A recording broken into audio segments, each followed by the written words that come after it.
Alright, hello everybody, welcome back to another episode of Emery-Fishing-Freak. As you guys have seen by the title, we are going to be doing a sort of countdown later, that I didn't want to leave you guys with a fishless video, or a fishingless video. So today we are going to be trying to fish some lizards, just lizards. So I got a couple June bugs, looks like I've used this package before. And I've also got some pumpkin. Doesn't look like I've ever used anything in here. Yeah, I've used like 6 of them in here. I will probably start off with the June bug in this pond, and then once I head off to a different pond, I'll probably change to the pumpkin. But the June bug is definitely going to be the key one in this pond. So, let's get started.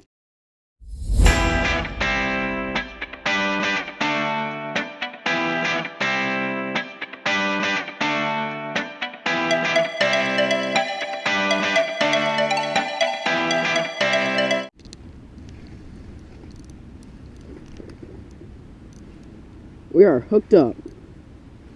First fish of the morning. Nah, dang it, he's in the grass. Come on, get out of there.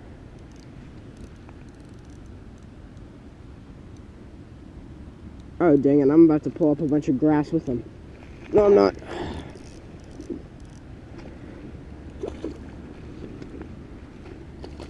That is a really nice bass. Let's get him up. That's a really nice bass.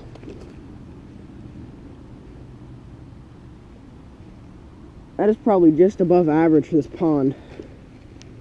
So, amazing fish. Ooh, he's just barely hooked. If I wouldn't have had him tight whenever he jumped, I wouldn't have hooked him, or I wouldn't have landed him. Look at that pretty bass.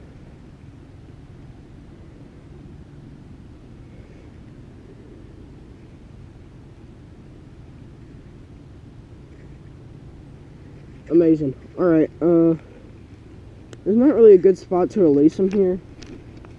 So you kind of gotta throw him a little bit. Not too far, but like, there you go. See, he kind of belly flopped. That's my bad, but he's gone, so that's what matters. That was so cool. No, dang it. Oh my god, I pitched it in right there. And he came up and hit it the second it landed. He hit it the second it landed. Alright guys, we are at pond number 2. So now that we are here, I'm going to use these for the first time actually. First time opening the bag. Little tiny pumpkin lizard with a little curl tail, actually.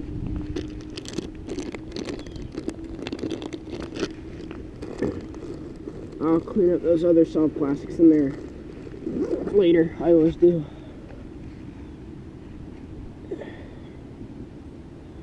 And so we are just going to thread this thing on there like that.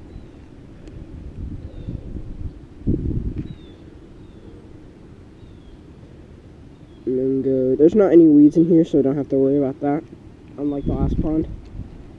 And then, there we go, there's a little bait. Now, let's catch some fish. Alright guys, hooked up. Oh, stay down, stay down, stay down. He's little. Certainly take him though.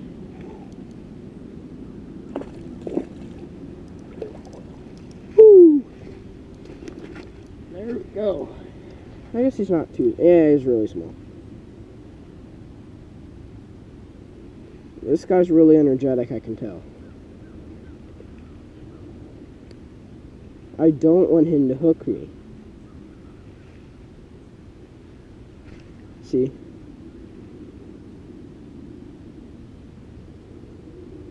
I'll shake for a second. I open his mouth up. Oh, there we go. Ooh, his mouth is sharp. Oh god, this could be bad. And then grab the hook out of his gill plate. Magic. Alright guys, there is our little tiny second bass of the day. A lot smaller than the first one, but we'll take him. And this guy we can actually release. Nice. Just off of some of these weeds back here. Let's keep going. Alright guys, so that is going to have to wrap up the fishing portion of this video. Now we are going to get on to my top 5 favorite soft plastics of all time. Alright everybody, now that we've finished with the fishing portion of this video, we are going to get into the portion of the video where I go over my top 5 favorite fishing lures of all time. Soft plastic edition. Alright guys, so to start us off, coming in at number 5, we've got the Z-Man Jerk Shads in a smoky shad color. The reason why I like this bait so much is because it's got so much, it's so elastic that most fish pulling on it won't destroy the bait after one fish. You can use it 3 or 4 fish long. Now, I like to use this more freshwater than saltwater, and although I have not caught many fish on it, I have caught some memorable fish, like the time I caught my first bass in the Everglades. That was really cool. And then I caught some other bass right here. At number 4 is the Gulp Jerk Shad in chartreuse pepper neon color.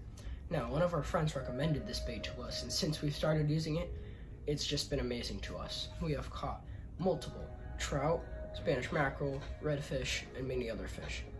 I like to primarily use this on the flats. We have used it against mangroves a couple times, and it hasn't failed us yet. This bait is also really durable, meaning it will take a couple hits from trout to make it rip.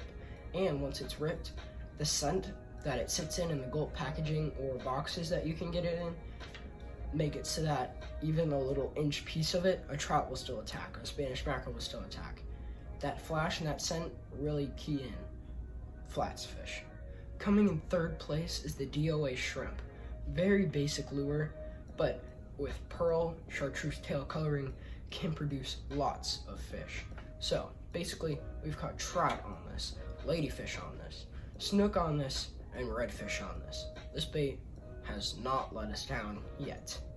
Now, one of my favorite ways to put it is underneath a DOA equalizer, which is basically a little rattle trap that creates a sound that apparently draws in fish. Now, it has worked so far, so that is a good thing to take note. Also with the DOA shrimp, you have a much smaller presentation, meaning most fish that attack it will get hooked. Like if you're using a big 4-inch plastic like I was talking about earlier, a fish could bite at the tail and not get hooked. But while the DOA shrimp is only about 3 to 4 inches long, it can get eaten perfectly. Coming in 2nd place is the DOA Cal Paddletail in key lime color. We were comparing this to the earlier Jerk Shad by Gulp, and what we found was that it was more cost effective and you got more per bag, meaning you got more baits. The only thing that it doesn't compare to the Jerk Shad from earlier was durability. It gets 1 or 2 fish per bait and it's done. But overall, it's been great to us catching redfish, trout, and having possible snook. We've only fished this bait once or twice, but it also being smaller creates more of a urge for fish to eat it since it's more bite-sized and easy to catch. You also want to fish this bait slower because it is such a small bait. Alright guys, now for the honorable mentions. First up is the Guggen Baits Bandito Bug in Alabama Craw color. Perfect bass bait for shallow, grassy ponds. Second up in honorable mentions is the Zoom U-Tail and Cotton Candy Chartreuse color. Also perfect bass bait, but for smaller fish. You're not going to really get too big fish on it since it's only a small, thin lure. But perfect, once again, for shallow, grassy ponds. And last on our honorable mentions list is the Zoom 6-inch Lizard in baby bass color. Also another perfect bass bait. Okay guys, coming in 1st place is the Zoom Brush Hog in watermelon red color. I have caught countless bass on it. Countless. I got my hands on 1 pack of them. Electric Brush Hog color is also an amazing bait. If you are able to get your hands on that, that is another amazing color for the Zoom Brush Hog. But that will be it. If you enjoyed this episode of Emery-Fishing-Freak, please leave a like, subscribe, and I'll see you on the next video. Bye-bye.